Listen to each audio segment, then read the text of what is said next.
I love this show, and I love the idea that you have an experience where you're like, this is not happening, right?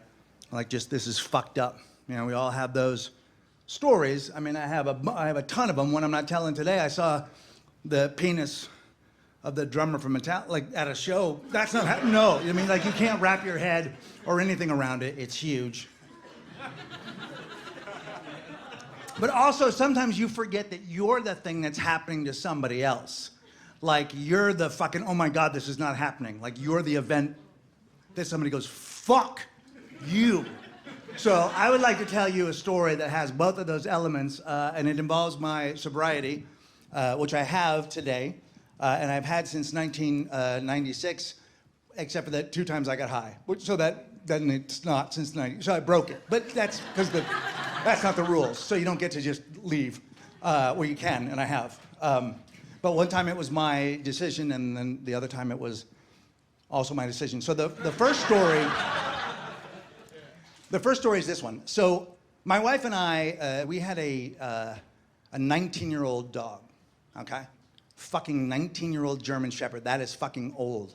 Like, that's done. Like, that dog is fucking done. Like, it literally just sat in the corner of a room. It was like a fucking pillow with bones in it and a head. It just sat there. Like, the dog wanted to be done.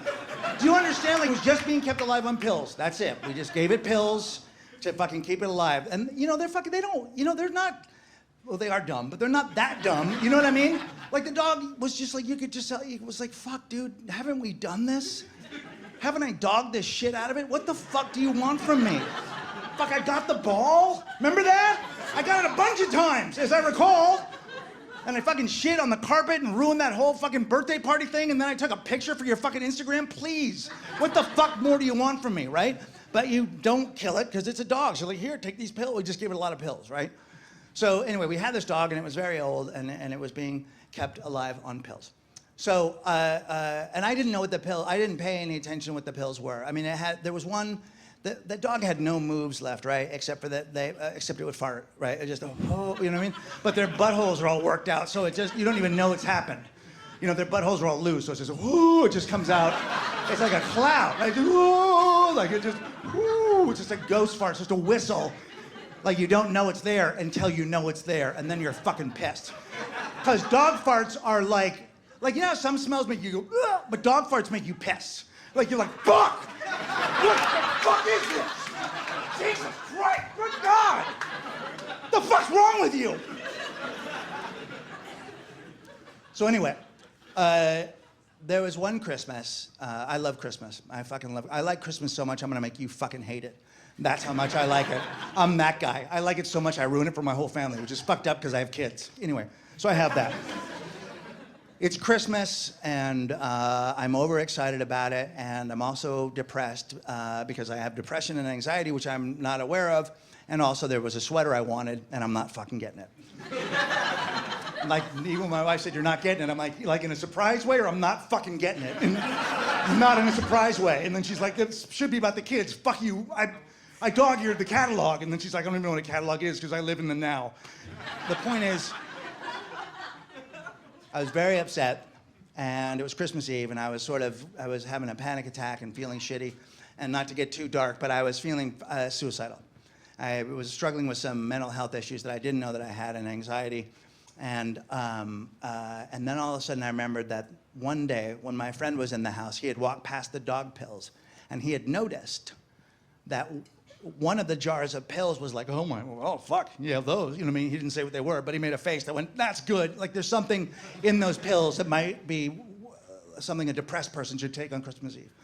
So there were 2 jugs, and the dog pills come in like little tiny jugs, like tankards, not the tall orange ones. So thanks for clearing that up, Greg. You're welcome. I walked past the dog pills. I remember that one of them is potent, apparently. I'm not sure which, because I also know the other one's for the butthole. So I don't want to take the wrong one. My butthole's tight enough, you know what I mean? I don't need to fucking really, my sphincter's good enough. I don't need to really, you know what I mean? It's for a dog that has, anyway. So, then on one of the jugs, there's the sleepy face guy. Do you know the sleepy face guy on the pills, right? He's got like a nose, and then he's like, oh, he's so tired because he's taking these pills and he's not allowed to operate machinery. Do you know what I'm talking about? That guy. If that guy's on a jar of pills, fucking take if you want to party. But don't. I'm saying no to drugs. But if you're depressed and you don't know any better, that's the one you go for. And also, but why would a dog's pills have a sleeping, what is it they have to stay awake for? Do you know what I mean? If your dog's operating any machinery, you don't understand pets at all. Or you're missing a really fucking good financial opportunity, because fuck, your dog can drive a forklift. So I take one of the pills. I'm not really sure what it is, but I take one of the pills. And then I read it's like a sweater for your insides. It's magical. It levels me out. I'm like, oh my God, this is amazing. Something called hydrocodone, right? And as an alcoholic, I'm like, I'm never doing that again. Just the one time. I'm just gonna do it just the one. Next week I'll take one other one. Later in the month, then 2, maybe 5 a day.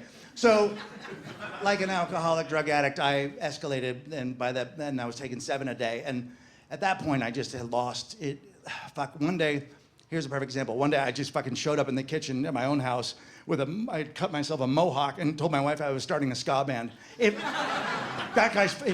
First off, if your 50-year-old husband comes in and says he wants to start a ska band, just take him to rehab, just right away. Just take him. If anyone wants to start a ska band today, fucking take them to rehab. Bad time. It's been played out, all right?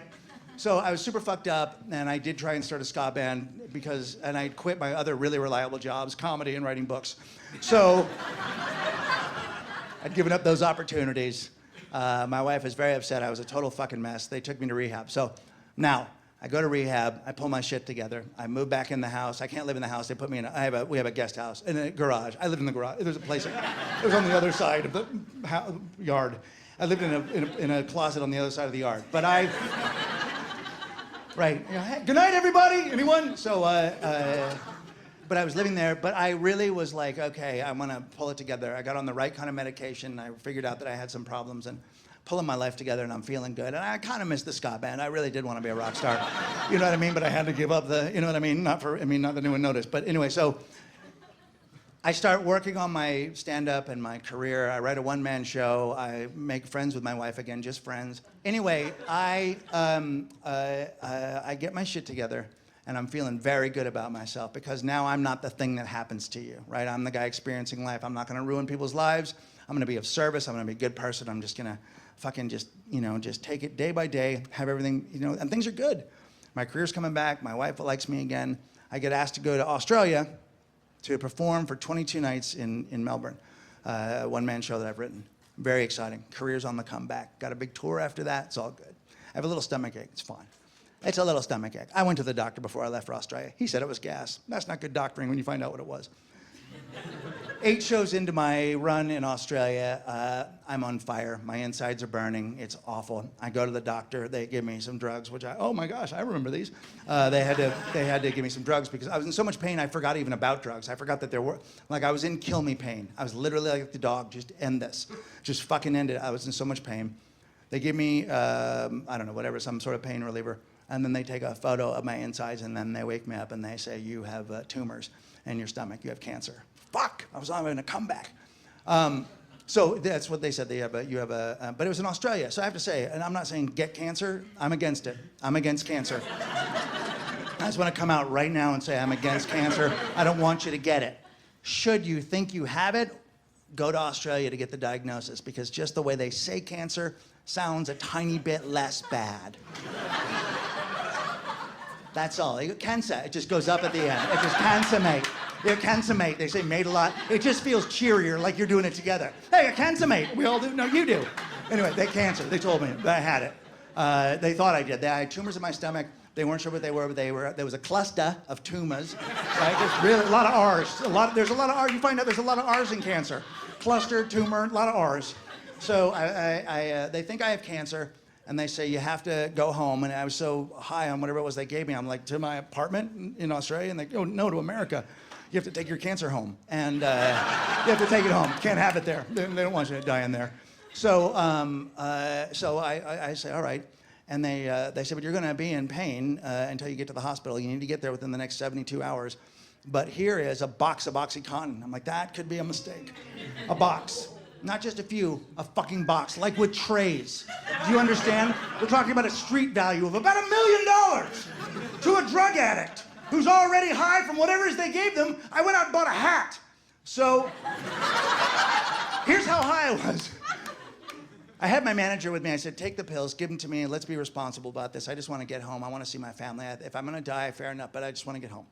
So I go to the airport, and everything's fine except for I accidentally put a knife in my backpack. You're not allowed to take a knife through customs. I don't know if I'm sharing anything new with you guys, but no knives at customs on an international flight. They don't care for it. So I had a knife in my backpack, and the lady goes, she was very nice, and she said, sir, this is a knife. And I said to her, I have cancer. She literally goes, I don't know what the next sentence is. Like, literally, I don't know what to say to you. So she's like, well, you still have to leave the knife, but I'll give you a hug. So my manager's with me, so that's my thing. I'm like, just make sure that I don't overuse the drugs because I could. And because I'm dying, I probably don't care, so make me care and don't let me take all the drugs because I don't want to show up at home being that guy.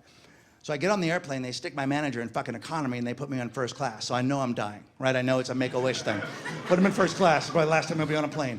So they throw him in fucking baggage, and I'm sitting in a throne or whatever it is, just this massive thing where they just give you back rubs.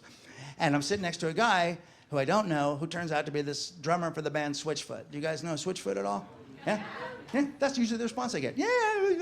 So anyway, they're a fine band. They're a fine band. I don't know them, but I know who they are. But I don't know. I know that they surf, and I know they're Christian, and that's all I know. Probably couldn't sing a song, but the guy's super nice, the drummer. And so we start talking. I say, look, I'm gonna ask you a really weird favor, but I'm dying, maybe, probably, and I have to take these pills. And would you give them to me, not let me take more than I need, and make sure I take them when I'm supposed to?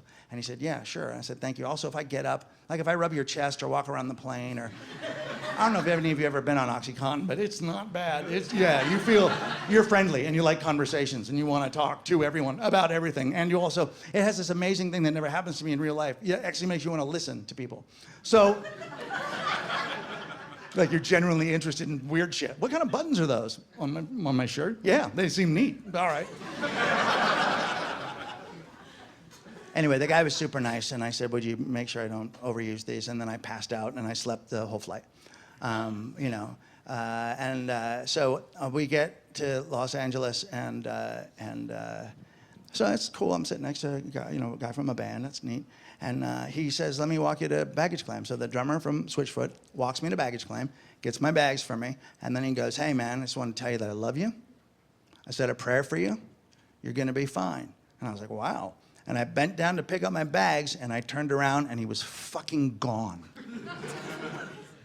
Gone. Not like, oh, in a crowd, like fucking there was nobody. He was gone! I was like, fuck, did I dream that? Were these my last moments? I had a lucid dream?